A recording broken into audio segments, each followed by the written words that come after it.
secuestrada es un proyecto que inició en Pakistán en el 2010 y es un proyecto que intenta mostrar qué pasa en la educación en zonas de conflicto, ¿no? Estas escuelas destruidas, abandonadas, altares sin forma de la educación violada salvajemente, atacada por el fundamentalismo, la violencia, los conflictos. Intento hacer una radiografía, un mapa a través de distintos países que pueden ser Pakistán, Afganistán, Nigeria, Colombia, Siria, Irak, para mostrar, ¿no?, que la guerra no acaba cuando acaban de disparar las balas o se alza una bandera. La guerra tiene unas consecuencias que se ven, que se muestran en millones de niños, una generación perdida.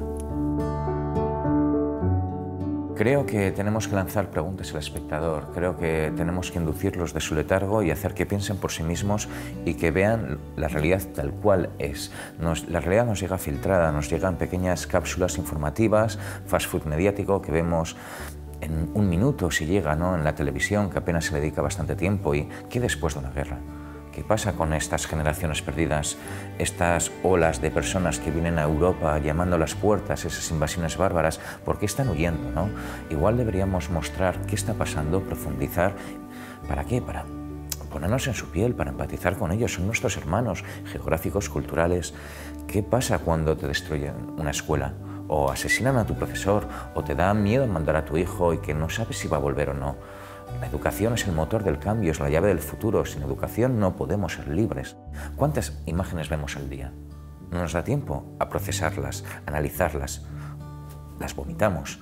El hecho de centrarnos en este tipo de reportajes, de historias a largo tiempo, aparte de que te permite mimarlas, te permite meterte hasta la cocina y conocer más. Y contáis historias desde el respeto, que al fin y al cabo ese es el respeto que tenemos que mostrar hacia esa gente que nos abre las puertas de su casa, nos invita a comer, a dormir, sin que ellos tengan nada, ¿no? Somos privilegiados y en vez de convertirnos o ser turistas del dolor, que llegamos con nuestro paracaídas, saltamos, buscamos transmitir eso, buscamos el empatizar con ellos y dejar ese mensaje, ¿no?, para que la gente sea consciente de lo que está pasando.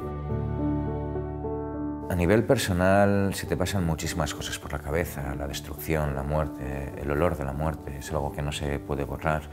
Ver a niños muertos o heridos, madres desesperadas, y de repente siempre encuentras esos rayos de luz, ¿no?, como después de la tormenta, esa esperanza, esos ejemplos de que dentro de la más mísera oscuridad siempre hay rayos de luz, de esperanza, de ver al ser humano, ¿no?, sacar lo mejor de él.